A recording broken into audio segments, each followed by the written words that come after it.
Welcome to Wanderings and Wool Gathering, episode 108. Tonight, we are wandering a bit from music and digging deep into comics.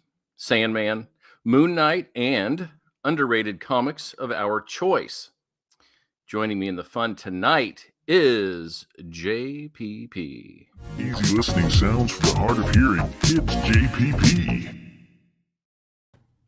Welcome. Oh, man, such pressure. Greetings. How's it going, world? Well, I'm not the whole world, but it is going very well. Well, you have the world on your shirt, so I figured. I do. The world of Marvel. All right. Even though I guess we're kind of talking about a little Marvel tonight. Yeah. All right. Guess who's joining us? Too late. But Step inside into his mind. It's boy band time. It's MetalHead Mundy.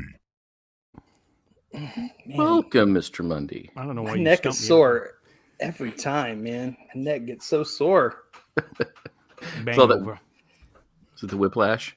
The head banging? It's so darn catchy. Yeah. Every week he asks me, hey, guess who else is here? And I always forget. I'm sorry. I can see that. Well, joining us, been on a bit of a hiatus, but it's none other than Teabags. Swinging deep into the valleys of Liptonia. That's nasty. Able to plunge from high altitudes only to land with a gentle splat. That's nasty.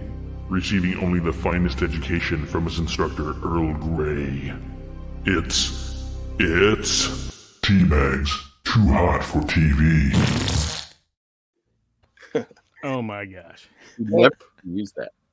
Thought I'd drop in today. Yeah. Hey, props for spontaneity, but next time, Tony, make sure you're all like soaking wet when you show up. Done deal. Well, gentlemen, this is kind of a fun episode for us, and we have a special guest. It's none other than the Grand Poobah himself, Groovy Guy. Sorry we don't have an intro. He needs none. It is Shawn Hilton. How you doing? Hey. What's going up, man? on? Yeah, a bunch of sexy bearded fellows here. Very nice. A lot of product I see going on out there. You guys are filling the ozone all by yourself there. It's like 1980s chick hair, except it's gone to guys' beards. It's going this way, not this Dig way. it. Right. And out my ears now at my age, but we won't get into that. Yeah, this is How's definitely everybody doing tonight? Good. Good. Looking good. Thank you. You as well. I love the shirt. It's very dapper. Makes me want to. Feeling good, Lewis. Yeah, it makes me want to chill in a hammock and enjoy a nice little beverage with some palm trees. I need all my clothing to be tax write-off, so the palm trees all say Comics Cubed all over yes. it. So Yes. That's lovely. Do you have any clothing that does not say Comics Cube now? I mean, I think it's the only piece right now, but I just take Oh, a dang magic it. marker to, everything on the inside so I can then claim it as the tax write-off. Maybe my accountant says it's not a great idea, but we'll find out. Well, clearly we have invited you on tonight because we are kicking off our first of 75 episodes to cover Sandman. I know, it's You're crazy, gonna read isn't the whole it? thing. We're reading the whole thing, baby. Oh, We're holy starting cow! at one and going all the way through. Wow, that's Yeah. hardcore. It is. Impressive. Now, are you going to read Well, like one a month? One a week. Okay, so you're not going to do it in the like it came out. No, we might be dead by the time we finished it at that rate. So, That's awesome. yeah, we're thinking. So, obviously, feel free to drop in anytime you want to talk about an issue. Sure. Anytime you'll have me. Only if For I get sure. a cool Before we get intro, started, though. why don't we let you have a little bit of time here to do a quick pitch for the reason you're on the show. You own a comic shop. Woohoo! What do you own? Tell us about it. Some people have jobs. I own a comic book store, and it's working out pretty well for me. So you can check us out in the heart of downtown Kokomo at Comics Cubed, 121 East Sycamore, one of the crown jewels of what we like to call Geek Street. Comics Cubed is a real brick and mortar store, and it is open Wednesday through Saturday from noon to 5. We do live shows, which you see running through the bottom of your screens right there. And what that means is we go on Facebook using this exact same thing you're seeing here, but we sell comics. It's like QVC meets a comic book show with me mouthing off about stuff, with MetalHead Mundy as our engineer handling all the heavy lifting. I'm So the hands. as hands. for he's the hands. Joel Harsh is a good friend as well. He helps out a lot. As for my qualifications, I've been reading comic books since the summer of 1st and 2nd grade. I am going to be turning 50 this year. And out of my working life, I started working in a comic book store, I think my junior year of high school. And between then and now, there's been maybe 6 months where I have not actively worked in a comic book store. So, Wow, that is impressive. It's a good time. It was much better than when I was a inventory specialist for a hot minute. That other 6 months, and that made me decide maybe this comic thing is it should figure a way to make it work out. I remember working at least one store, seeing your dad and his crew come in with the inventory people. I did that for just a little bit, and then I would volunteer to count the worst thing in whatever store, whatever the worst thing. If you went into like a sporting goods store, I was like, I'll be in fishing hooks because I could just park myself, and that's where I was all night long. Everybody else like little bees running around the store, getting all stuff done, feeling good about it. And I'm like, yeah, I got to count every single pea in this bag kind of deal. So I was that guy. So yes, comic books are definitely the way to go. I've worked in Massachusetts in comic books, and I've worked in 2 stores in Kokomo. But come on down to Comics Cubed. We're more than happy to get you hooked up with a subscription, save you 10% off. At least 3 of these gentlemen are fairly active customers. So I would say it's okay. You have to figure out which of the 4 are customers and which one isn't. It's a game that they're going to be playing from now on. So, and you ship. It's worth saying you ship all over the world. You do that all the time. So. We do. Thank you. Yes. If the United States Postal Office will bring it to you, I will put it in the mail and I will get it to you. Fantastic. So what you're saying is, you know, a little something about comics, and you might be able to weigh in on the conversation tonight. I'd love to. Let's do it. Let's do Again, it. thanks All for right. having me. I appreciate it. This is a lot of fun. Well, it is exciting because we are starting with Sandman issue number 1. Here is the cover. Sorry, we're all small. I'm not going to leave this up there, but this is the first issue of Sandman. And I think we have, each of us also have additional different versions of it. I know Mundy's got a large book. I know I too have a rather large book, and I think Shawn was working with a large one as well, correct? Yes. So mine is the Annotated Sandman, which comes with lots of cool little details, background things that you don't have to know to enjoy the story, but if you do know them, it kind of makes a little more sense, and you kind of know where Neil Gaiman was coming from, so that's kind of cool. Mundy, what did you have there? Well, I'm a huge Sandman fan. I am 2 issues shy of owning the entire series of singles. Unfortunately, it's number 3 and 4, and those are going to be pricey, but I'll find them eventually. Today, I was reading, this is the Sandman Omnibus Volume 1, and this is like bigger than, I could kill someone with this. This is the first half of, this is 37 issues of Sandman right here. Yeah, and the first issue isn't a wimpy 20-issue or 20-page one like current books. This was a 40-pager. It was dense. Yeah. There's a lot to it. So, Mr. Comic Book Store owner, why don't you kick us off? What did you think? What is something you noticed from issue number 1? I think this is a book that's discussed in college courses. This is a book that's been around 1989 and has influenced the culture of comic books itself. There's a lot to take in from the background, which you would have got reading the annotated stuff, which had a lot of background in it as well. So there's a lot going on with it. It is a beautiful book. Sam Keith's art is not the Sam Keith that I think he evolves into as we go forward. This is Sam Keith doing what feels like an impersonation of Bernie Wrightson, in my opinion. And if you were to read Sandman without knowing anything else about it, but being a big DC horror fan from the 60s and 70s, that first issue feels a lot like a really nice House of Mystery story or House of Secrets, and almost has like the twist, the ending. It's set up like that. And then, of course, continued for 75 issues. But I would. I'd love people, if you're going to do a reread of it, think of again House of Mystery, House of Secrets, and then see if you think that compares. Because as I was rereading it, as a big fan of those books, that's what I was thinking. I'm like, this feels like an homage to those, from the art style to some of the panel placement to the story itself of death, in this case actually being dreamed, being captured. That's what it felt like to me. Yeah, I agree. You touched on the art, and that's any comic fans that are watching. If you most likely know Sam Keith from his Image comic, The Max, this artwork is not that. It is not nearly as stylized.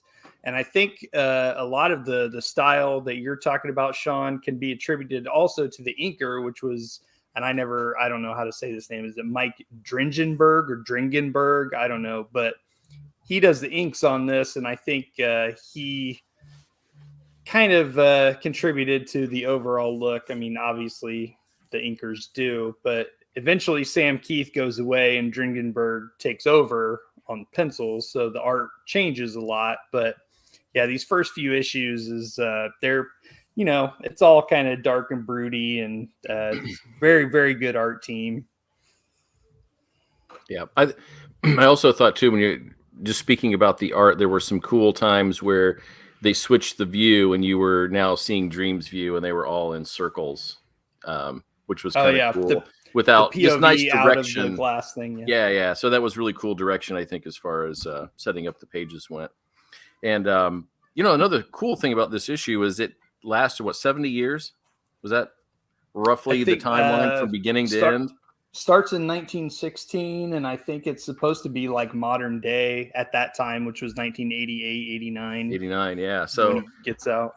Lots of time passes in one issue. It's not like your typical modern one where you get a lot of buildup and nothing really happens. It just sets up what's going to happen later. This thing was like chock full of setup, of actual happenings. And it has like a clear direction going forward with lots of little things that we know are going to pay off eventually. Yeah, one thing that I always thought was cool was that, it follows was it like the 3 or 4 people that fall asleep or have sleeping disorders because Dream is trapped and he's not able to do his function or whatever. And I think it's, what's her name? Is it Unity Kincaid? Yes. Yeah, Unity Kincaid. That character, I believe. So while she is sleeping, she's like in this coma that nobody knows why. And she's actually, this is a little touchy, but she's actually raped while she's asleep and ends up having a child because of that. And that child shows up in a later storyline. So, I mean, this is like world building 101. I mean, nothing is thrown away. Nothing is disposable. Like it all comes back around. Shawn, you had the annotated version too. Did you like the fact that it gave away that tidbit in the annotated version? I don't know if I needed to know that child shows up later in the story. So my thinking with anything you have an annotated version or that deluxe oversized edition, because that's also not in color. It's oversized. It's a coffee table book. Right.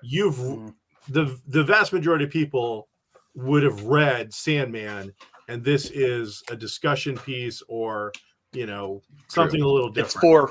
It's for fans. Yeah, I wouldn't, like, if somebody came in my store and like, oh, I haven't read Sandman yet, I want to read it, where do I start? I would not hand them that book. Right. So yeah, I wouldn't be offset by that, because again, I think it's set up to be more of a discussion piece for people who've already read it. But yeah, if you're reading that the first time, that's a little wild. So yeah. Tony, what'd you think? Well, I don't have the extensive comic knowledge that you guys have. So, but I did read this like back in like 1992.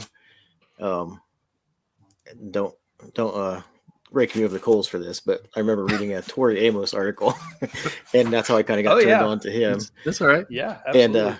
And so, but what I thought was interesting was, from an artist perspective more than a comic lover's perspective, was one, kind of the balls that it takes to do something dark and kind of out there. I mean, we're used to it now with Netflix series and all this stuff, but we're talking like 1989 and forging through on something, and then it being the first of anything, like an album or the first issue of something. Like, you don't know that it's gonna gain fans, and you don't know anything about it. You're just putting it out there because that's what you want to do.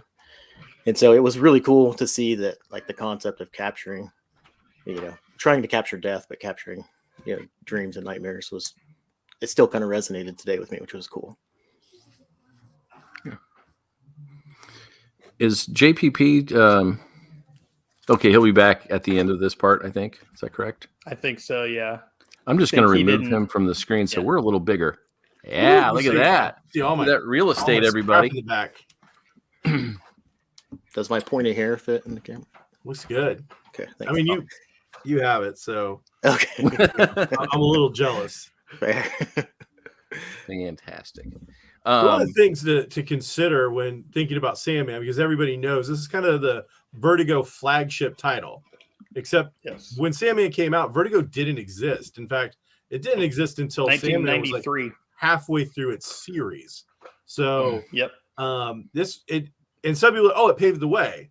Well, it is definitely an amazing work, but John Constantine Hellblazer came out before Sandman did, and eventually also goes on to become Vertigo. We were kind of in the middle of the English British invasion at this point. Yes. We had a lot of creators, mostly writers, coming over from England and the European area and doing these kinds of books. And it almost became almost a shtick where you had John Constantine, Sandman, and all these other kind of dark books that they were kind of being drawn to, or at least almost recruited. So it did seem a little odd as a comic guy, like, oh, here comes another British guy. I bet it's going to have, and that kind of a feel to it. But Karen Berger was the editor on the first Sandman and all the way through, as far as I can remember, but was also the guiding force behind what would become Vertigo. And to this day, they've just recently, in the last decade or so, abandoned Vertigo and went to another direction. And it's one of the few mistakes I think DC has made. I don't see why you rename such a cultural icon. So that just seemed odd. Did. Another thing I really liked before we wrap up talking about the art, there were some panels in there that on the surface could seem not throwaway, but just very basic, but had so much detail that if you missed it, especially with what's the character's name who was with the guy who stole the items, stole the pouch. Oh, is the mistress Ellie? Was her name Ellie? No, that was one of the girls that was affected by the dream stuff. No, I'm talking. Okay, yeah, but the girl who was his mistress shows up and she's wearing all of those items, including that eyeball pendant, around her waist, and then so it was just kind of cool. If you didn't really pay attention to the art, you missed out on something that was super important.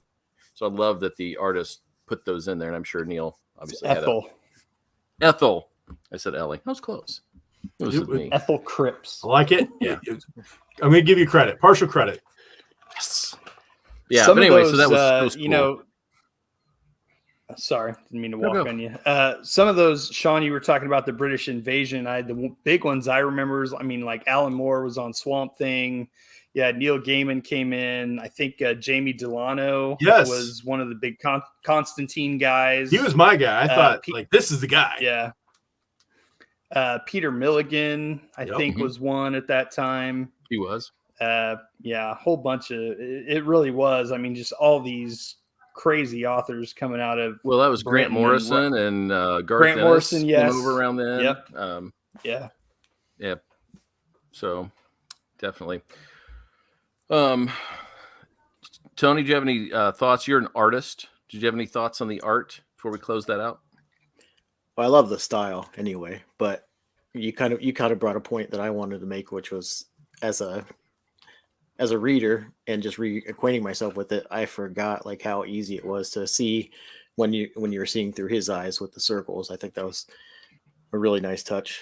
And then I kind of like the style that it's just very honestly, my background with comics was just G.I. Joe or Spider-Man here and there or something, you know. So like to see art that I considered to be actual kind of like fine art, in the way that I liked it, I loved it, and I still love it. I would hang it, and I think I don't know if this is true. This is just me, but if you've ever read The Thief of All Was by Clive Barker, he has his own artwork in there, and there's a similar like very sketchy style. Yes, actually, yeah. Clive Barker's artwork, I would say, is very similar to Neil Gaiman's artwork. Like when Neil Gaiman does sketches, it looks a lot like that sketchy style that Clive Barker does. Yeah. And you touched on like the readership, what you were reading, like the G.I. Joe and all that stuff. This book, Sandman, actually, I think was responsible for changing who was reading comics a lot, because it brought in a lot of female fans. It brought in especially like college age female fans. And just there are tons of people out there that I'm sure you could find that Sandman may be the only comic they've ever read, because they heard about it somewhere. And, you know, the Tori Amos connection that she mentions Neil and the Dream King in one of her songs, and that they became friends, and she's done introductions for collected editions and all kinds of stuff. So there was a lot of ways in to Sandman that I think weren't there for a lot of, like, I call it mainstream comics, I guess. It was a gateway for hipsters. Yeah. Really. I have a quick question for you guys, since I wasn't in the scene. How long did you have to wait, and where did you guys get your comics from? Like, well, Sandman in particular. I got him from that guy. Okay. Sandman. The first times I got it was library. Was reading the trades. I did not buy it as it was coming out. I was in college at the time, and I wasn't buying any books at that point. When I was in school. I came in exactly like I showed you guys this book earlier. This has the first 37 issues of Sandman. When I discovered it in the wild, I came in on issue 38. I think I noticed it in the comic shop, and I was like, that cover's badass, because all of the Dave McKeon covers are badass. But then I noticed that it was in the middle of a storyline. So I didn't pick it up, and I waited until the next one started, and I started at issue 38, started reading that, absolutely loved it. And then I went back and bought the trade paperbacks of like the first half of what ended up being the first half of the series. So I came in about halfway through, was a huge fan, went back and read it all, and I've been in love with it ever since. That's cool. I was busy putting it on the shelves. Yeah. I came and go towards stuff and in and out. So again, I was a big John Constantine was my guy. And I just missed Swamp Thing. I would have, I think, loved that Swamp Thing run that Alan Moore and Stephen Bissett were doing. I just happened to miss it. It's one of those things where when you're in the comic book store all the time, people are like, oh, you get all the chances to read what you want. Well, that's not true. We're actually busy doing stuff. So there are certain books, and then sometimes things sell out. Like often to this day, I own a comic book store. I sell out of a book before I can read it. I'm like looking through people's folders going, who didn't pick theirs up yet? So I can get a quick chance to read this book. So, and as Mundy said, it did bring in, I would say ElfQuest and Sandman brought in more female readership of that late teens to early 20s into your 30s female demographic than anybody else did. In fact, the only time I've ever seen what I would almost say felt like comic groupies was at a Comic-Con where Neil was at in Michigan. I mean, people were lining up with Union Jack socks, and I was like, who are all like the young hottie thing? What's going on? What is that about? And then in walks in the middle of a Michigan summer. It's like 95 degrees, and he is like in the middle of the run of Sandman. It's super hot. He's wearing all black leather coat, the whole 9 yards, and I'm just like, all right, well, you're cool as hell, but I can tell you you're hot, man, because that ain't comfortable. But he pulled it off, and super nice guy. That's the other thing is, we're talking about all the art, but I mean, Gaiman himself is a legend, and the things that he's done that this helped him catapult that career into the stratosphere. Yes. But his talent has obviously led him to almost every form of entertainment you can possibly think of. This man has entertained people with. So it's really Really impressive. Yes, Lacey and I have tickets to go see him. I think it's billed as an evening with Neil Gaiman. I have no idea. I'm assuming he'll be doing some reading and who knows what else. But we're going to go see him at Butler next month. So We'll be there with you. Yo, yeah, you're going Carpooling to. down May 16th. I know you have a very high grade first print #1 Metalhead Mundy. Are you going to be taking it with you in hopes of trying to get it signed? I don't think so. Okay. There was a meet and greet option with the tickets, so I don't know that he'll just make himself available like that. And I probably wouldn't take that anyway. I would take like a book or like something. Not just curious, not the actual issue.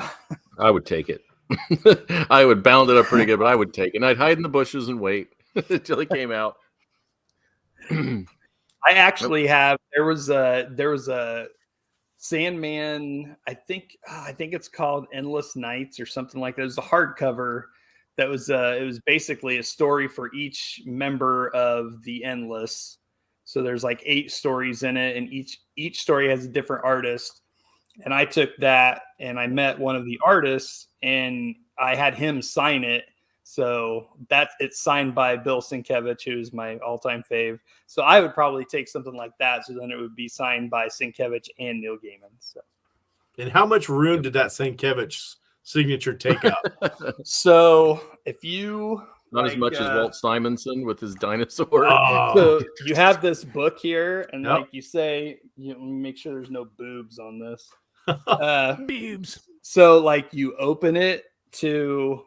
There's a 2-page spread that has the title on it, and Bill signed it across both pages. It is a massive signature. Yeah, I've got his thing signed by him too, and it is a piece of art with just his autograph. Yeah, and he signs it in like a paint pen, so you have to wait for it to dry. You can't just you don't, and you live with disappointment. Is it a dramatic autograph and that he swings the arm as he signs it or anything like that? Not a flourish. Oh. He's super nice, though. That's cool. Yes. So back to the story a little bit. It was cool that he used real people. Aleister Crowley, the Burgess character, was based on a real person, which I think he actually really... mentioned him too. Mm-hmm. Yeah, I was gonna say he actually mentioned him too. Like they had competing groups or something. Yeah, and usually you see like Rasputin gets used over and over and everything, but it was nice to see, these sort of magical groups or people that get together and dabble in magic, kind of competing with each other. That was kind of cool. It definitely felt like an ode to like the Golden Dawn and those particular groups. Definitely. I mean, I forget what the name is. They have a name, like that group. Yeah. They have a title. So yeah, I'm not picking that book up to look it up. Somebody else can pick up a smaller version. One of the story points that I find kind of interesting is that the guy who actually like set it all up, captures him, ends up, spoilers. Are we spoiling? Yeah, we're spoiling. The book stopped in like 1990 something, I think. So, the guy who's the catalyst is dies of old age. Mm-hmm. Yeah. So like he never pays for his crimes. His son does. Of course, it happens later on. Whereas the son has to live out his entire life in the shadow of what happened and all this. And then towards the end of it, he's the one that actually ends up paying for the crimes of his father. And I just thought it was interesting that the one guy pretty much gets off scot-free. Yeah. I thought this issue could have been titled Sins of the Father or something. I mean, he's got, like you said, Alex, the son, gets stuck with eternal waking. He wakes up from nightmares only to find out that he's still in a nightmare forever. That would be so brutal. So you're right. Yeah. But I wouldn't say that the father wasn't punished in some way by, having to try to fulfill what he wanted before, being waited out the entire time. So he spent his entire life wanting something he never got. Yeah, his whole point was to try to trap death, and then they got Dream instead. So they were trying to cheat death, and they got the wrong person or personification, I guess. And so he didn't get what he wanted. So he was kind of had to grow old knowing that he screwed up. So Yeah. what was Hathaway thinking when he gave him the book after his son already died? Was he hoping that somehow capturing death would bring his son back, or just was he more altruistic and was going to stop death moving forward? I think that was the point. Yes, he was a grieving father, and he was like, that was his last ditch effort, and they screwed him over. So, yeah, I assumed at first he was going to try to somehow get his child back, but that didn't seem like a very plausible plan. I guess maybe you could be all over the place since you're dealing with the death of a loved one, but that was well, you say child, but this was, I think, at the beginning of World War, or we were in the middle of World War One. So yeah, and his kid was a soldier or something. So yeah, and the one kid waking was 14, died at 16, or that fell asleep and whatever. Soldier.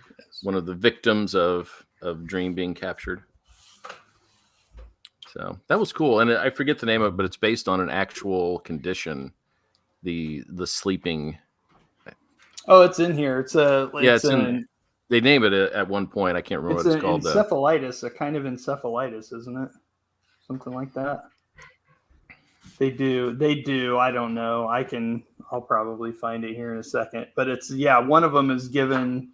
They say she suffers from some kind of specific kind of encephalitis, but I'm not seeing it yet.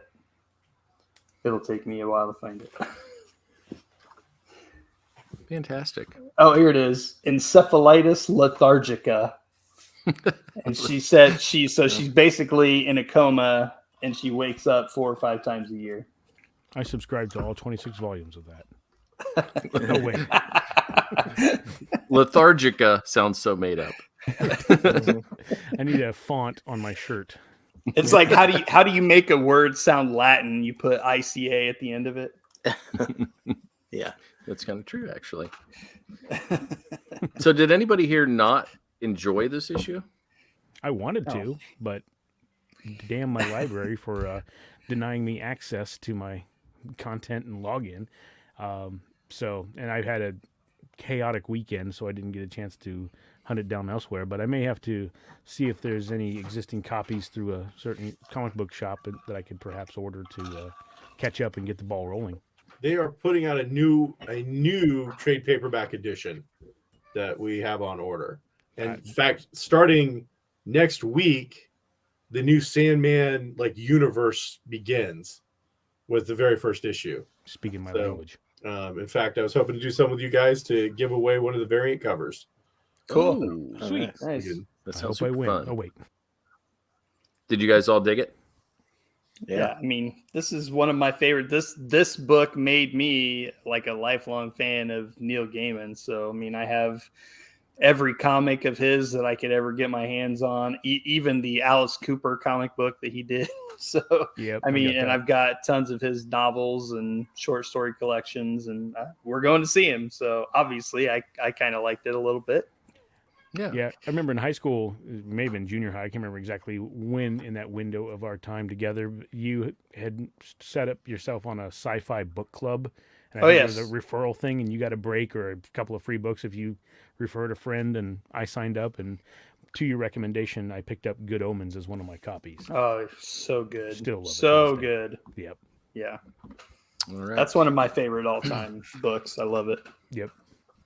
Well, Sean, what we normally do. Oh, go ahead, Mundy, and then we'll do our round table. I was going to mention. I have a tattoo of death, which I'm not going to show off too much because it's God, at this point it's almost 30 years old, so it looks kind of shitty. But viewers, if you want to see shirtless Mundy, go ahead and comment now. Yeah. If we get 10 comments, he's doing it. Survived 2 marriages, 3 kids.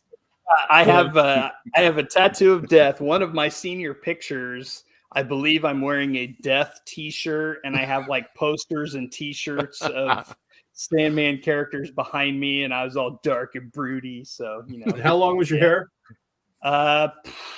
Probably pretty close to my butt. It was pretty long. That's fantastic. The year of the grunge. Uh-oh. We have 20 new comments, Mundy. I see them all.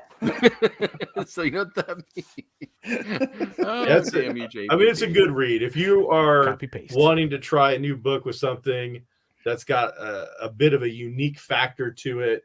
It's got a good read to it. It's got a good amount of like depth because there's a lot going on, but it's also long. Like you said, it's not, a little 22 pager.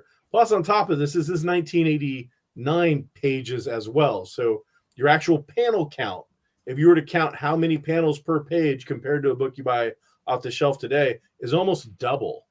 Mm-hmm. So, this is a book you're not going to sit down and read it in 5 minutes. You're going to be able to read it and reread it and reread it as well. So I think it's got a lot going for it. It's very, very intelligent, and it will probably inspire you to look things up that you don't know what they're talking about. So it can, it can lead you down all kinds of different paths. All right. So let's do our roundtable. We're going to score it out of 5.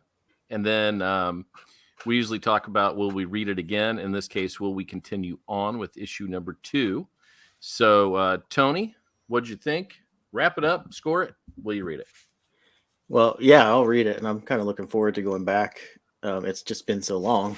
But it was all coming back to me as I was reading it. So score-wise, it's got to be pretty high, like 4.75. And I would read it. And the one thing I wanted to say, too, behind the scenes of, like, the art and all of that stuff, that's the stuff that I love. It's like trying to imagine someone saying, like, hey, you need to, draw what it's like to have a nightmare, be inside of a nightmare, be inside of a nightmare. Those, or that type of thing. So I think the execution from story to art was pretty near flawless. Mundy. Yeah, same score. That's kind of what I was thinking. I would almost go with the 5, but I think there are issues of this series that I actually like better than this one. And I'll keep those close to my chest for now, and we'll discuss those when we get there. But it's a amazing setup and world building. And I mean, this is the launching pad that, it launched a career for Neil Gaiman. It changed the face of comics. It's, I could go on and on and on about it, and I love it. So 4.75. All right. I'll stick right in there with you guys. I loved it for all of the same reasons, and I really dug. I think a lot of the little things that were dropped that we know are going to play out as it goes on, I really dug that. And I think the introduction of it almost seems like a light comment when he talks about death, and then he's like, I'm her younger brother. And then you start to get the idea, well, these guys, they're family. So now we've got a family story going on as well.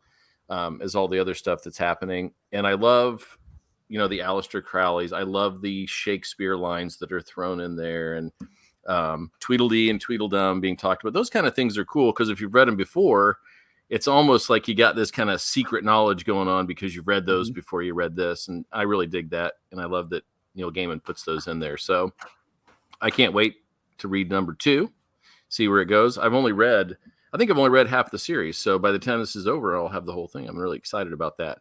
And I don't remember every little detail because it's been 20 years since I've read it. So it's really fun to kind of revisit this. It's familiar, but it's not fresh. So it's really fun to reread. So can't wait for issue 2. Mr. Hilton, what do you think?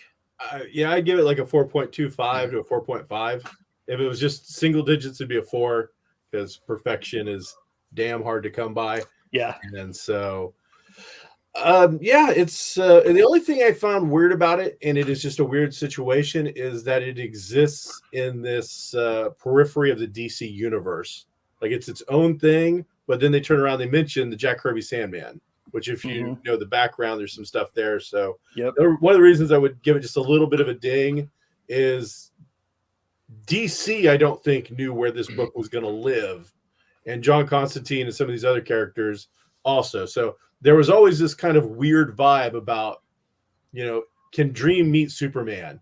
Nobody wanted that to happen, but they do eventually introduce some of the characters that do cross over in that way. So it's just... Well, Wesley Dodd was in the first issue. Yes. So you've already kind of got that, Yep. So...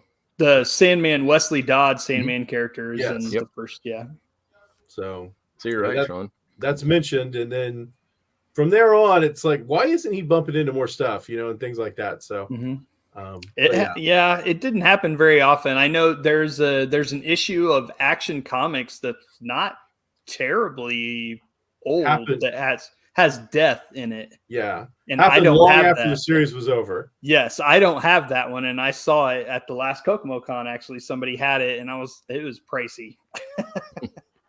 Well, the bad thing is if he bumps into people, as you say, other people are going to be pissed. I wanted this to be its own thing. I don't want it dealing with those superheroes over there. Yeah. So And it shouldn't have. Yes. It definitely shouldn't have. So no matter what you do, you're going to alienate some group or make some group angry. So I don't know. So far, great choices. And then JPP next week, we're going to expect a issue 1 and issue 2 at the end of the episode. I want the book report. Yep. I will say that, through perusing Mundy's issues in the past, wherever he started, like he said, the art's fantastic. Neil Gaiman's been an interesting character to, look into across the board. And I look forward to this creativity and what unfolds with the TV series, or the TV medium, I should say, when that comes out. Yes. Cool. So very much looking forward to that. I think I'll start off with a preemptive 4 and hopefully see it escalate from there. I think we got our answer, folks. I got to go onto Facebook real fast and see who that user was. Because it's not telling me who the users are. That drives me crazy. Yeah, that's the Action Con. It's real weird, too. The cover, it was some hot artist of the day. I feel like it looks like Campbell. I think it is. Which is weird to see him drawing death because it's so not the style of Sandman. And again, that's kind of like the thing is like, what showing up in Superman is just weird. And then having traditional, hot girl artist guy doing it. Also, the whole thing, when you do it, it just doesn't feel right. So virtually none of those Vertigo books do that kind of a crossover. Yeah. And there's a reason. The themes don't, I wouldn't say it's oil and water, but it doesn't mix real well. It feels out of place. Yeah. All right. Oh, David Finch did the cover. There we go. Still, at that time, he probably had a little bit of a more, I don't know. His style's changed a little bit over the years. Mm-hmm. So, yeah. But it definitely is like a very flashy cover for a character who is not that. So, well, David Finch is pretty good. So yes. All right. Any last comment? Are we done with issue 1 today? I did look up if you wanted to buy a first issue in like 9.8 shape, about $1,000 to buy that book right now. So if you bought it for the $1.50 back in 1989 and you took care of it, $1,000 now. That's not a bad not a bad turnaround. That's graded, right? Yes. Yeah. Absolutely. Yeah, that's the only way to get the 9.8 to know for sure. So, but yeah. Just in case. Just in case, you never know. So before we move on to our talk about Moon Knight, just want to say tonight's episode is brought to you by 4411 Creative Agency. The good folks at 4411 provide custom marketing and flawless execution. Creative is their middle name. Head over to those guys. We know somebody involved with that group, but you can head over to 4411creative.com to find out more. They do awesome work. You want to check them out. I'm going to put this up there just in case anybody wants to know how to get there. Here you go. Great marketing team. What about our other sponsor? I don't think we've mentioned them yet. Well, we're going to mention them after Moon Knight. All right, cool. I've got this all laid out. It's like got ads. Like a program or something over here. We're doing ad placements. That's right. So, all right. So Moon Knight #1 hit. And I was thumbs up-ish. Had a few issues, but overall, I enjoyed it. Can I cut you off real quick? Nope. No, I'm just kidding. I haven't seen it yet. So I may be leaving because I don't want to hear it. I thought the trailer looked awesome. Okay. And I want to see it, but I don't want it to be spoiled. So Oh, we're gonna spoil the shit out of it. So. Yeah. well, then it was great All seeing right. you guys. Bye, tea bags. All right, I'll see you soon. Nice seeing you, Mr. Bye, Bags. Tony. Okay, guys. Bye-bye. Later. And a hearty splat to you too, sir. I'm glad he I said didn't something know before we that. went off. I didn't Yeah, know I- that. I feel bad for excluding him, but that's No. why I asked you guys earlier if everybody had seen it because we wanted to talk about it. So Yeah, I talked to him earlier today, and he was trying to get through the first issue, and he knew he wouldn't have time. He's got a huge client that he works with on Sundays, so it kind of affects the timing of this show. So anyway, gotcha. so anyway, I know you saw it, JPP. What'd you think? I did not hate it. I am coming in blind because I've never read anything along the lines of Moon Knight. You know, as those who kind of approach the Marvel universe via cinema and television, it was fun to watch. My wife was really fascinated with it. She likes I guess she called it the supernatural approach to things, given the characters that were coming in and up against him, and just kind of starting to slowly unveil who they are, and just seeing how, you know, they're going to work this character. You know, y'all have more expertise on the comic book front and how he's unfolded there throughout the decades, but it'll be interesting to hear your thoughts in comparison to the original writings and origin. I don't know how you guys feel about it, but going into these shows, I don't hold tight to. Okay, except Daredevil. But other than that, I mean, you know, free game. Except Daredevil. I might get angry if they change something too much there, but for the most part, I just don't. If you want to take some liberties with the character, Yeah. you know, if Stephen Grant isn't a millionaire, who cares? What do they do with the basic premise of it, and how does the show work, and is it good? That I don't know. I guess I don't get into the ticky tack stuff too much. If I enjoy the program. Unless I'm watching a Sin City movie, I don't expect to see the comic on the screen. You know, it's not. They have to take liberties they combine stuff, they shorten stuff, they change things. That's all fine. I don't care.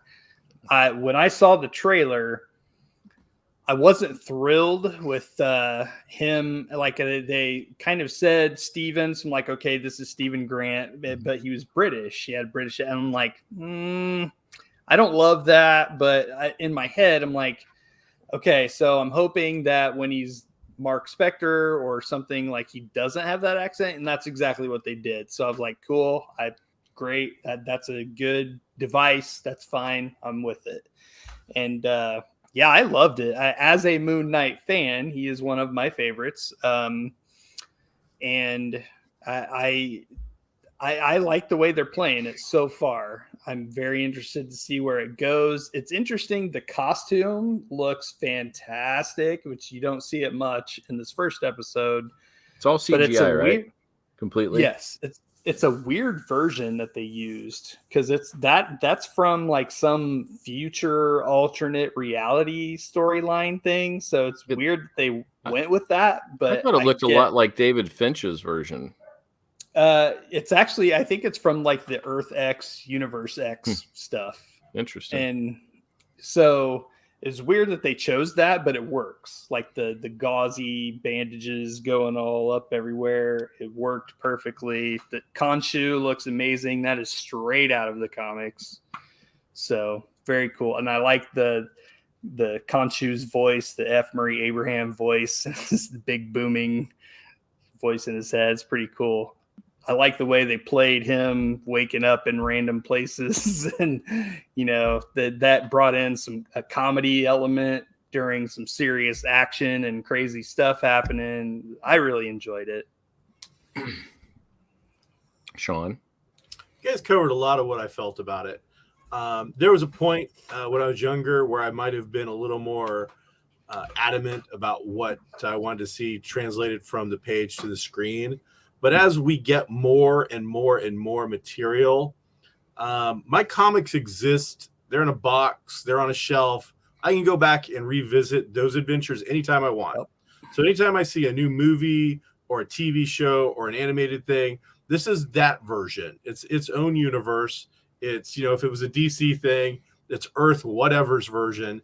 So if you want a straight adaptation, go back to your comic books and read them. That's what I say to that. My thing with this was it was a really good mix of action with strange comedy. The comedy that was there broke it up just so nicely. I'm laughing out loud. They are using great clips to their advantage. I mean, think of how much money they had to save by not doing stunt coordinated action scenes in this first episode by just doing a cut and him looking around. The amount of time and effort. Yeah. So I would say my only little nitpick on this one was I almost wish it had been a 2-episode drop instead of the 1. Yeah. Because they spent all of the episode introducing the character and his quirks, that by that last 10 minutes that we finally see the supernatural element and what's happening in the museum is the second that you see the transformation. They did a great job of whetting your appetite to want that second episode. So they got me doing exactly what they wanted, and I'm eager to see more. And Oscar Isaac. I'm horrible with all names. Doesn't Oscar matter Isaac. who it is. Thank you. Yeah. I thought he did a spectacular job. So very eager to see more. And I hope that they keep with this quirky nature, because Moon Knight himself, if you've read his material, goes from being a traditional superhero-y kind of oddball character to really strange to hyper violent. And yeah, I mean, it's kind of a roller coaster. So I think that this is just a really nice mix of what we've seen from different elements coming together. And I enjoyed the heck out of it. Yeah. I did not enjoy the Khonshu voice and the talking. There was almost like a little bit of a comedic part there, and I don't expect the Khonshu part to be the comedy part. I think the bumbling through, because you have all these multiple personalities and you don't know what the hell's going on. He wakes up and all these people are dead and he doesn't know how it happened. I mean, that was perfect, but I don't think Khonshu should have that edge of, oh, it's this fool again, kind of thing. I wish that part would have been played a little more straight. But that's one of my, and I think the wonky scene where he's driving and on the cliff or whatever, I don't think the CGI was great right there. But those would be my only issues that I had with the episode. I thought the focus on him and his personality disorder and trying to, wade his way through the world, I thought Oscar Isaac was brilliant. I mean, I thought that part was so good. The Khonshu voice, I don't know. I guess addressing that, I would say they used it in such a way that it, created some laughs, but I don't think what he is saying is intentionally funny. It's almost like a straight man, like, what are you doing, you idiot? Like that kind of thing. And then Oscar reacting to it or doing whatever he is doing is kind of the comedy. So, and you got to see in the comics, like that voice is always there. Like it's always there in his head. But that's not how I hear it.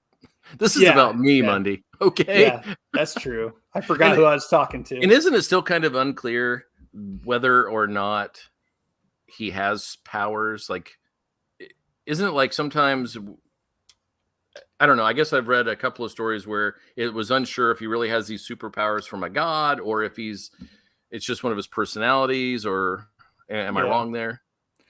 I've never known that he really had any real powers. I mean, maybe like when he assumes the Moon Knight persona, I think it might just come to like it gives him a sense of fearlessness. It gives him I don't know, like he doesn't give a shit. He just goes for it, and it maybe pumps up his adrenaline a little bit, but I don't really think he has like super strength or there's been a lot of different takes on this character though. Exactly. So, yeah, that may have come and gone at some point.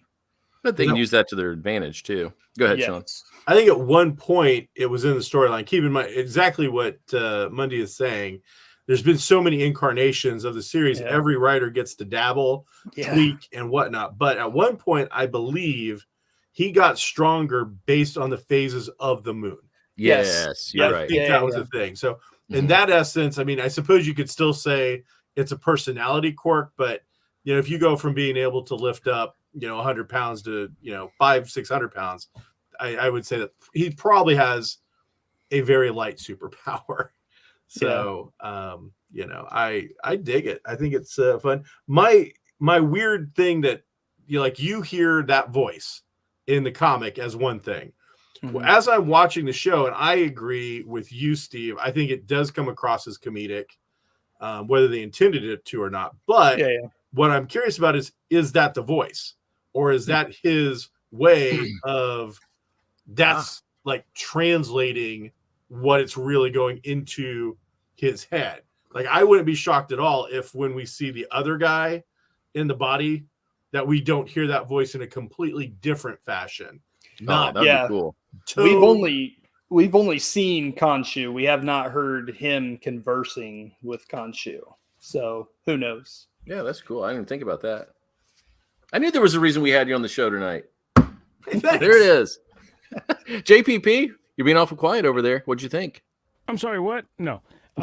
Sorry, are you recording? I'm working on the outro. No, I enjoyed it. As far as the show goes, I thought, Oscar Isaac was killer. I thought Ethan Hawke is cool in this. Yes. I definitely enjoyed, as far as the Khonshu, I don't know who that was, but, to your point, if you heard it one way, I'm picturing Steve hearing him going, "What are you doing? Stop doing that." Or, whatever, completely contrasting voice and whatever. But no, at the end of the day, I'm excited to see how this ride unfolds. The fact that my wife likes it, she wasn't too big on Hawkeye and whatnot, but, Really? What's that? Really? She didn't like Hawkeye? No, not so much. Oh, but, so much fun. Yeah, well, she didn't like Falcon and the Winter Soldier very much either. She felt like it was, kind of dragging on too long. It could have been a movie versus, the episodes. And I was like, whatever, I'm watching this. She's wrong. She's I wrong. know. You tell her that, not me. But anyway, she loved WandaVision most out of all of them, I think. But, really what it boils down to is there's some Marvel content. I'm hungry for more, and I can't wait. Yeah. Cool. Compared to me waiting to watch The Electric Company to see 5 minutes of Spider-Man Lurking around. Yeah. So And then being thrilled when they had the 2 or 3 TV movies. And then I got the Incredible Hulk teaming up with Thor and a Daredevil that looked god-awful horrible. Yeah. I mean, there's a time when Rex, Spider-Man is Amazing Friends was like the ultimate. I don't know how we go beyond this to now. I don't know. It's like it's almost silly because we are so spoiled and the budget's there. Yeah. Like if you take a look at just a couple of years ago, you're talking about the CG on that scene didn't look great. The CG on that scene compared to Hercules' Amazing Journeys, back from the day, that's how spoiled we are, though, is we can take a look at a scene that just 5 or 6 years ago, we wouldn't even known that technology was used to like tweak that shot. And now it's really good. So I dug it. And again, in that ending where you had all the comedy and other stuff going on, and then the creepiness of what's going on in that museum, that creature, just, man, they really did a good job of when they swung your kind of emotional state, they did it really well. Like it didn't feel like a complete break or I was being slapped out of one thing into another. So now I am curious, what do you guys think of the rumblings of people complaining about the actual disorder not being portrayed in a manner that they find to be correct? Well, at the end of the day, this is a fictional character. It's not a documentary. I understand representation. I get that 100%. I'm all for it. I got no problem with that. But I mean, people fudge things for stories all the time. People fudge historical facts for stories. There's, we've taken, Indiana Jones met Hitler. Watch and where you're going. Hitler signed his diary. So, come on. Or Inglourious Bastards. It's not everything is going to be letter perfect. And I don't think they're presenting it as such. I think it's a story, and it's part of it. They're taking liberties. Sean, you asked that question, but you cut out, and I missed what you said. There's been a little pushback from groups that are finding his disability to be handled in an offensive manner. Oh, I see. And and I agree pretty much with everything that Mundy just said. I was curious as to what you guys thought. Well, and we also don't know the whole story. Yes, that You know what I'm I was saying? going We to say just that got too. A small piece. Yeah.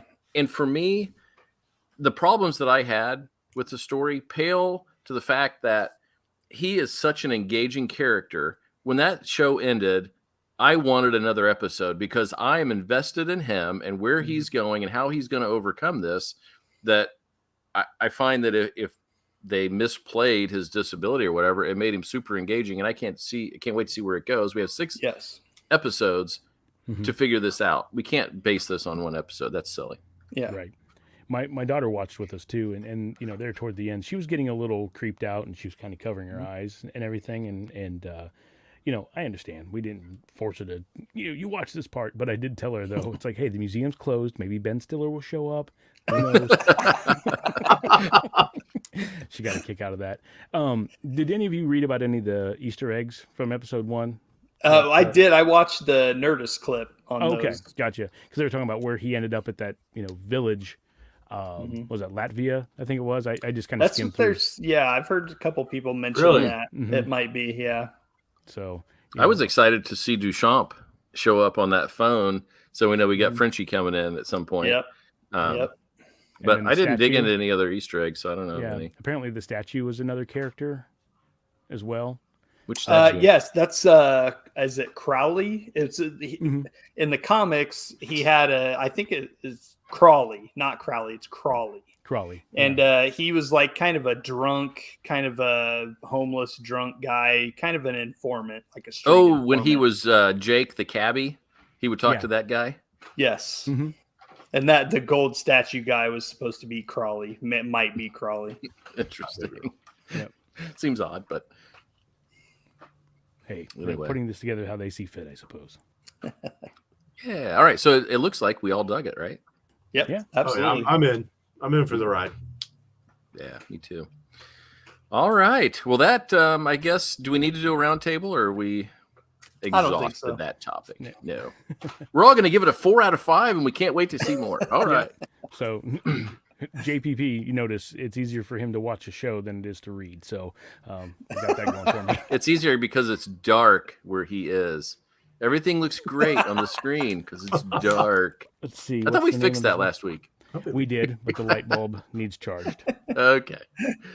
Before we head on, I'd like to give a special thanks to our sponsor, the Kokomo Lantern, a journalistic endeavor focused upon the simple principles of illuminating the good and eliminating the shadows in our local community.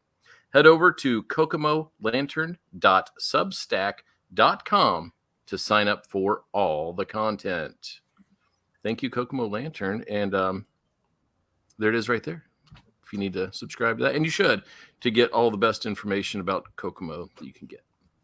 Turns out we know that guy too. Yeah, We've seen pictures. Yeah.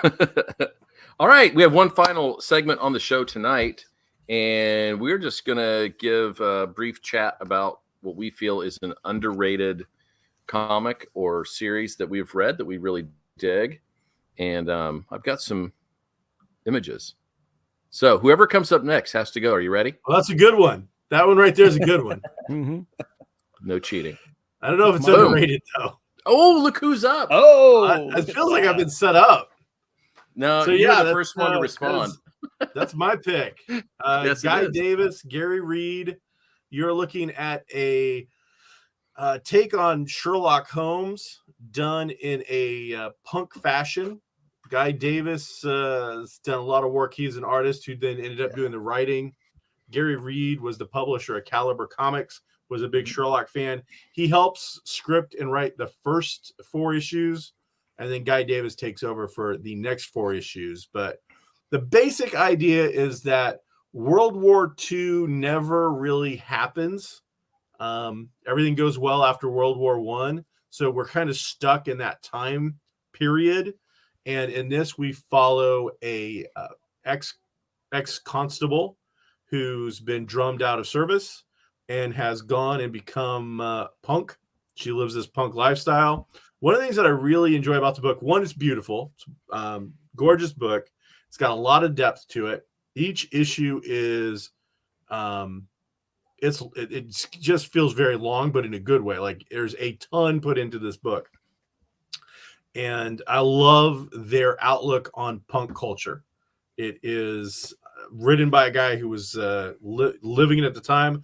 I believe it's lettered or even possibly inked by Vince Locke, who's famous for doing Cannibal Corpse covers and another Vertigo huge star.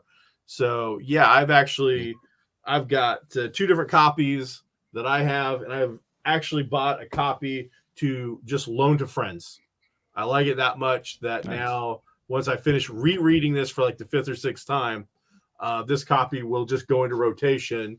I'll, let friends borrow it. And the only thing I ask them is that when they're done, they sign it and they give a couple of words. I hated it. I liked it. Just, a little note. Sign it. Give me a note. You borrow the book. Enjoy. But again, I'd take you up on that. Absolutely gorgeous. It's got great depth to it. And again, it takes a look at what punk rock culture could have been by, again, people I think who were actually heavily involved in the scene at the time when it was relevant. Yeah. It'd be cool if it had a soundtrack with it. Oh, that'd be so cool. Okay, Shawn Hilton will be back next week with a soundtrack for Honor Among Punks. Woo! You're welcome. So that's cool. Yeah, I definitely would check that out. I will make sure I'm gonna finish it up here soon, and it's only about 2 stories. And it's about 8 issues, and each one pushes the story along pretty well. And as I said, it's just something I've really enjoyed. I think you'll dig it. Cool. Put me on the list too. All right. All right. Are you ready? Stu's up next. I was just going to say a quick comment on Vince Locke. I remember that when Mundy and I were baby metalheads and I had Cannibal Corpse album covers on cassette, I brought him over to Shawn because he was going to a convention and said that Vince was going to be there, and he took him in for them to be signed for me, which I came across them in my collection the other day. And when I got him back, you were talking about how mild-mannered he was, and it's like, for as gory as that art is, he's just a normal fella. Yeah.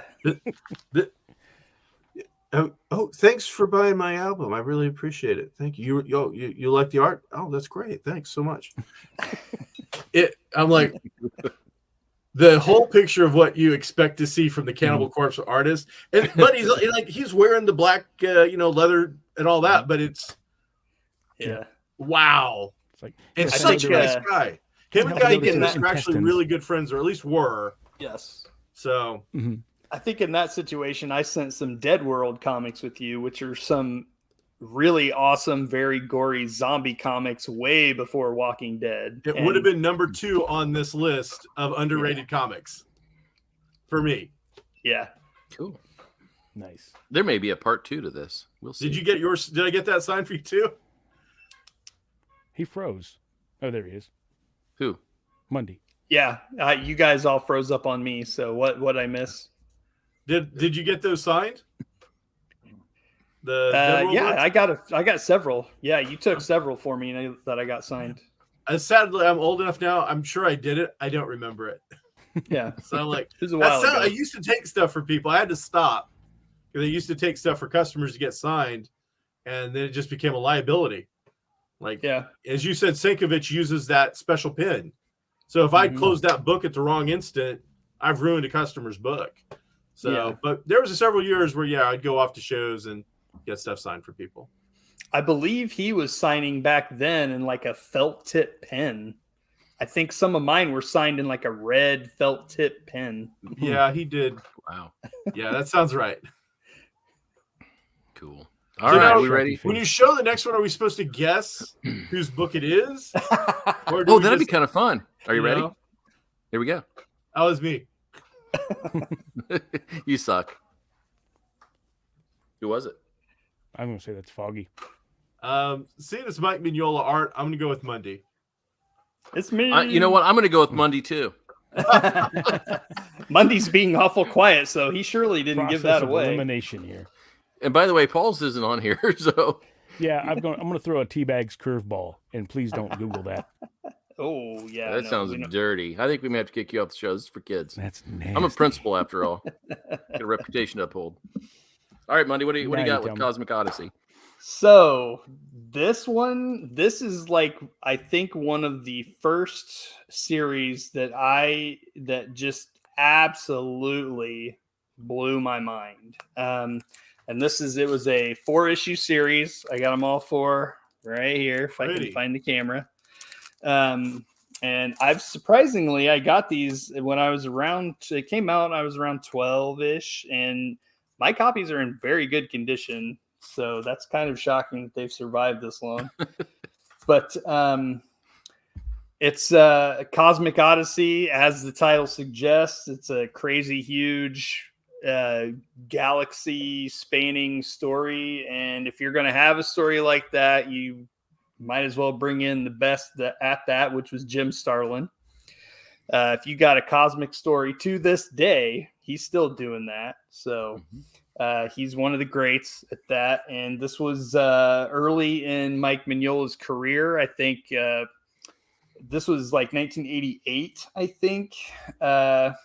So at that time, he had been doing like covers for, actually on the last Kokomo or Comics Cube live show, we saw several of his Alpha Flight covers from the 80s. So he was doing a lot of that. He was by no means a superstar at this point. I think this book probably pushed him in that direction quite a bit. It is absolutely stunning. And you can kind of see, if I can do it without the glare, which I'm having trouble with that, but very nice. Crazy team. And you've got Jack Kirby's Fourth World characters. So you got like Darkseid and Highfather and Orion and Forager up there with some of the Justice League stalwarts and all that. And even an appearance by one of Steve's favorites, if I can find the camera. Is it Etrigan in there somewhere? I see him. Yep. Boom. So, but yeah, it's basically like Darkseid finds some crazy thing with he's always searching for the anti-life equation. He finds some crazy thing that absolutely stumps him and confounds him. So he actually brings in all of these characters together, and they go and meet with Highfather, and they split up into like 2-man teams and go to 4 different worlds. And if any 2 of these worlds are destroyed by the anti-life equation, then the entire galaxy collapses. So, and then we go from there. So it's pretty sweet. This series, I hate to spoil this, but this series kind of has one of the biggest storylines with John Stewart, Green Lantern. This is where he does something very arrogant and stupid, and a world dies because of it. So and it just absolutely crushes him for, a while after that. But it shows up in so many of his books. Yeah. Years later. There's like a spin-off, I think, very quickly after that. That's John focused. And I think I told you about this, but one of my customers had one of the original pages of that book. Oh, nice. And in it, there's a cut scene, basically. They re-edited it. Oh, yeah. So, and I believe it. I haven't seen it. So this is one of those things. It may be urban legend, but I believe the guy. It makes sense. That would be from this issue, book 2. Okay. Disaster. John Stewart commits suicide by using his ring after this happened. And according to this, it was done. It was a Mignola page, and it was there. So you can't murder, but you can commit suicide. That's an interesting twist on Green Lantern. I like that. I also love that book because I think you see Mignola's style that becomes the Mignola style really start to come into its own. Wide body, barrel chest, kind of boxy figures that he draws. It's all there. You can see a direct line from that to Hellboy for sure. Fantastic. Heck yeah. All right. It's not going to be much of a guess now, Mm-hmm. Paul. Nice. I didn't know you were a Static X fan. Oh, wait. That's it. I'm removing Paul. That's what happens when you sass me. Sorry, I Put in the couldn't waiting resist. room. At least put some M&Ms back there or something. Come on. No. Wait, there's M&M's. Oh, you you didn't didn't get give him them? the writer. Nobody You didn't invited get- me to the green room, damn it. Sean, you didn't get your champagne I sent to the house? What the hell, man? Oh, it's because I didn't get any of that smoked mac and cheese. That's why. Oh. How'd that you turn missed out? That's my first time. Ooh, Was it not good? burn. It was edible. It was good. People said it was good, but I think they're just trying to be nice to me. It will get crunch. Really it will get nice. better. The meatloaf, though, I think that meatloaf's really good. that looked amazing. Yeah. Smoked Yeah, barbecue meatloaf is the way to go. Yeah, we were polite when we ate Little Caesars at a kid's birthday party today, too. Thanks. All right. Well, anyway, my choice was the Ecstatics, Yeah. which I feel like a group like the X-Men has room for a team like this. And I know at the time it pissed people off. They came in as part of X-Force, and then it really angered people that you would do that to the X-Force crew, blah, blah, blah. And so they spun off, renamed the team Ecstatics. And I'm sure this has to be Ed Gibson because I know he's a fan as well. I would think so. But a group that's that huge has room for a group like this, which are sponsored by corporations, and it's all about making money and people working behind the scenes, make it so people die because it's great for ratings. This was a great for 2002 to 4, I think is when it ran.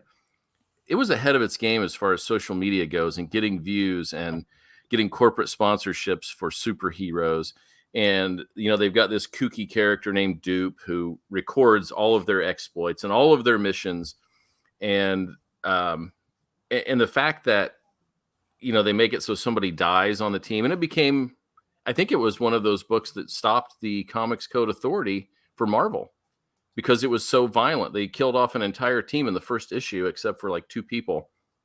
But I'll show you. I showed you one last week. I have another one to add. I'm going to grab it.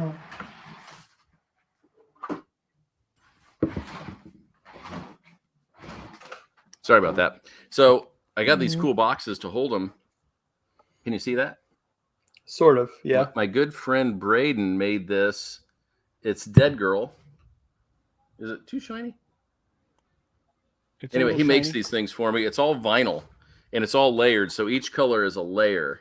And so he's built these for me. And then I've got You Go Girl back there, which is a great name. You can't go wrong with a name like that, right? Remember on your team called You Go Girl? Seriously, on a social media team? It's pretty amazing. So anyway, so it didn't last. It went away. Well, in 2019, they had another book that's restarted it, and now it's called Excellent. And one of the people who was supposedly killed off in the first issue in X-Force is back. And he has a team to rival Ecstatics. So it's happening again. I think people would dig it. I think it makes more sense today than it did back then. And I think people would really enjoy the soap opera nature, the social media angle. It's really cool. And I think a couple years later, Civil War started off in a similar way when the team was recording itself and had the big explosion that killed a bunch of people. New Warriors. And yeah, that was very much straight from what had happened in Ecstatics. So it was ahead of its time. There you have it. Read it. Oh, Very Peter cool. Milligan and Mike Allred. And if you're not a Mike Allred fan, I get it. He's very stylized. Yeah, I love him or you hate him, I think, but I love him. So how can you not love that? Kidding me? It's I dig his work. Yeah. Your I am comic not book familiar with that book. I mean, very peripherally. Obviously it's Mike Allred. I'll look at anything that he draws, that anything comes in front of me, Then so Dupe, I always thought I never knew what the story was with that character really. So it was, he's just a funny looking little kind of floating green blob guy. But they And, created a language for him.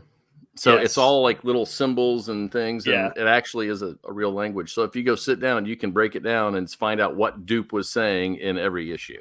That's hilarious. Is there an app yet?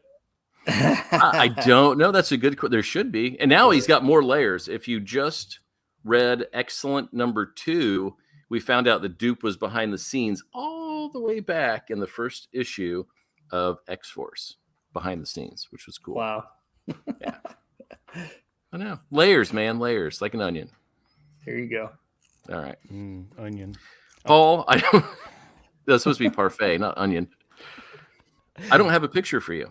I know, because I was at a kid's birthday party all day and completely distracted with trying to wrangle the kids. Let's go home. And, didn't get here until right there at the skin of my teeth. But, thank you for letting me participate in this, because I'm a novice amongst you seasoned pros when it comes to the comic book world and novels and such. So I'm a dabbler. I've got all this around me. This is my wheelhouse, and where I feel like I'm a mad scientist. And so now I've basically, with lockdown and Shawn was doing these live streams, I started buying comics with the intention of reading more to help retain attention, because a lot of what I've got going on in my day job causes me to, something shiny, this problem, and so my brain goes 5 different directions, and I really want to just kind of hone in on something and focus.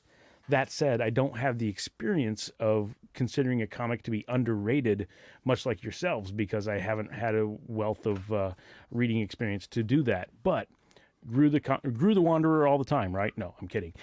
Grew was awesome, though. I was actually reading a list of somebody's underrated comics and thought, let me see what somebody else thinks and see if there's one I might want to pursue. And the top one actually hit me right at the beginning. I'm like, sold.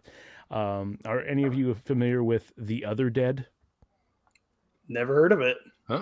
So apparently it's a zombie series. It's maybe like 6 issues, but it deals with our fuzzy and amphibian friends instead of humans becoming zombies.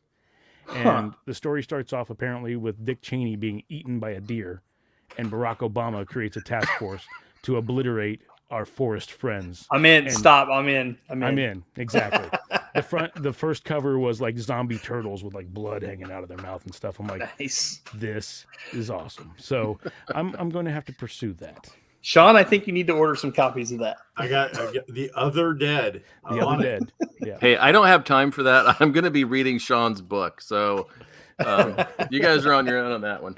Yeah. So that was my cheat. But at the end of the day, I don't have the plethora of reading, knowledge to give you something that I felt was underrated. I can't say one of my favorite stories was Kraven the Hunter from the 80s, because I got that for Christmas, and I still love it to this day. And am I hearing rumblings that's going to become something in a live action setting? They've talked about doing that for years. I'm hearing more than that. I'm hearing Kraven is coming in some form or fashion. I think they've cast him. I don't know who it is. I don't remember. But I almost think they're looking at Morbius right now like, all right, is there money to be made in the universe outside of Spider-Man and Venom? Because they've tried it before with Andrew Garfield's second movie. It didn't go over. For Kraven to work, I think Kraven is the perfect character to go out with. I can almost see it being some kind of YouTube / social media influence hunter guy. Yep. The crocodile hunter gone the opposite direction kind of a deal. Yeah. So I did a footnote. I actually spoke to someone today who very much enjoyed the Morbius movie. So cool. I love a good bad movie. Yeah. Well, I'm hearing that, it's neck and neck with Terror Squad. So, let's see how this plays out. Oh, geez. Hey, Paul, what were the top 5 underrated comics on that list you found? I don't have it in front of me. It was on my phone earlier today. I'll have to dig it up and send it your way. All right. I thought that'd be interesting to see. Yes, I would like to see that too. Cool.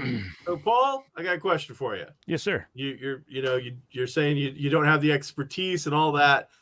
None of that really matters. You just find something you like and you read it. But putting you on the spot, you've now heard about 3 underrated comics from people right here. With the elevator pitches given, which one would you choose to read? I would definitely read your story. That's cheating. Yours has music in it. Exactly. Yeah, Yeah, yeah. and punk, nonetheless, because I'm so punk. It's like that 80s infomercial. Hey, man, I'm listening to punk. And it's that compilation with Love and Rockets and Huey Lewis and the News. If you've never seen that, I must send you the link. I'll put it in the comments on the show here. Hey, Paul, you know how to think of your answer? Oh, that's just mean. Sorry, I couldn't resist. Yeah, well, it's always the tables have turned. Well, how the turn tables, because I'm usually the one trolling Steve here. So, That was my favorite part of the show is he would mess with me in the intro. It was so great. Yep. Yeah, lass. All right. Well, that was fun. Was. We went a little longer than we normally do, but I'm totally good with that. And I think I can speak for everybody and say, Shawn, anytime you want to come back and talk about Sandman, you are welcome. Well, definitely try to keep up with you guys. So, also, which we'll ask you to promote anything you got coming up here in a minute, but obviously the next Kokomo Con is a few months away. We'll definitely try to have you back on leading up to that so we can talk about that. awesome. Yeah, for sure. Before we do our final wind down, where can we find everybody on social media if we want to do that? We will start off here with JPP. Where can we find you? I can be found at justplainpaul.com. It's not what it says there, but that's my main website. Feel free to stop by. I'm working on some content, working on putting together a mailing list and music and tidbits, all that fun stuff. You can also find me under my other pseudonym, the Phoenix Supernova. I've got 2 remixes out for Beauty and Chaos, working on some more stuff under that moniker as well, and looking forward to the Sonic Chaos that continues. Yes. Mr. Mundy.